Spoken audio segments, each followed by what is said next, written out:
أعوذ بالله من الشيطان الرجيم بسم الله الرحمن الرحيم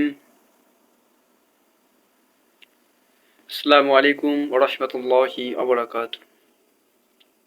সম্মানিত শ্রোতা বন্ধুরা, আজকে আমরা রোজার গুরুত্ব ও ফজিলত নিয়ে আলোচনা করব। ইসলামের মৌলিক ইবাদতগুলোর মধ্যে 4 নম্বর যে গুরুত্বপূর্ণ যে ইবাদত আছে এটা হচ্ছে রোজা বা সাওম। রোজা বা সাওম সম্পর্কে আমরা আজকে জানবো। শুরুতে আমরা জানবো রোজা কাকে বলে। রোজা মূলত ফার্সি শব্দ, এর বাংলা অর্থ হচ্ছে বিরত থাকা। সুবহে সাদিক থেকে শুরু করে সূর্যাস্ত পর্যন্ত সকল প্রকার অনৈতিক কাজ থেকে বিরত রাখাকে রোজা বলে।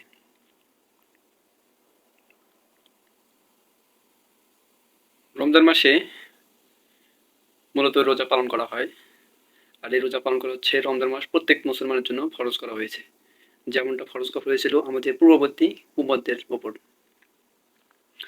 তো আমাদের ওপর এই রোজাকে ফরজ করা হয়েছে। আল্লাহর যে বিধিবিধানগুলো রয়েছে তার মধ্যে অনেক গুরুত্বপূর্ণ একটি ইবাদত হচ্ছে রমজান মাসে রোজা রাখা। রমজান মাসে রোজা রাখার মাধ্যমে আল্লাহর সন্তুষ্টি অর্জন করা যায়। রোজা পালনের মাধ্যমে গুনাহ মাফ করা যায়। রমজান মাসে রোজা শুধু এইটুকু নয় যে উপাস থাকা বা কিছু না খেয়ে থাকা।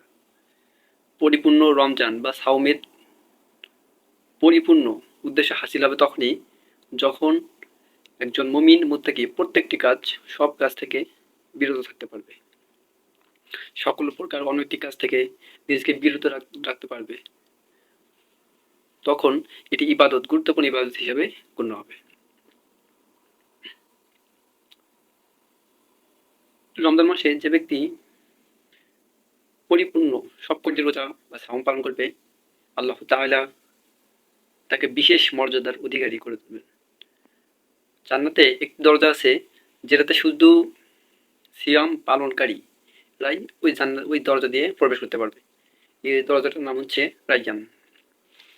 রাইয়ান নামক যে দরজাটি আছে এটাতে শুধুমাত্র কেবলমাত্র সাওমকারী বা রোজাদারই প্রবেশ করতে পারবে। এই দরজাতে প্রবেশ করার মাধ্যমে প্রত্যেকটা উম্মত বা প্রত্যেকটা বান্ধায় কখনো আর তৃষ্ণার্ত হবে না। রমজানের দুইটা উপকার আছে বা আনন্দ আছে, একটা হচ্ছে ইফতারের মাধ্যমে, আর একটা হচ্ছে এর প্রতিদান আল্লাহ নিজেই দিবেন। এটা হাইড করে বা লুকিয়ে রাখানো হয়েছে। আল্লাহ তাআলা নিজেই এটা তার বান্দাদের প্রেরণ করবেন। তো এই জন্য আমাদের আল্লাহ তাআলার সন্তুষ্টি অর্জনের জন্য, নিজেকে গুনাহমুক্ত করার জন্য, নিজের ঈমান আমলকে পরিশুদ্ধ করার জন্য রমজান মাস আমাদেরকে ট্রেনিং স্বরূপ দিয়েছেন।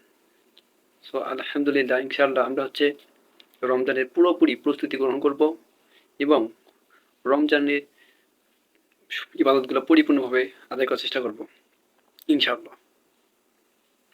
আমরা যদি ইনশাআল্লাহ এবার চেষ্টা করি, আল্লাহ তাআলা আমাদের উত্তম নিয়ামত দান করবেন।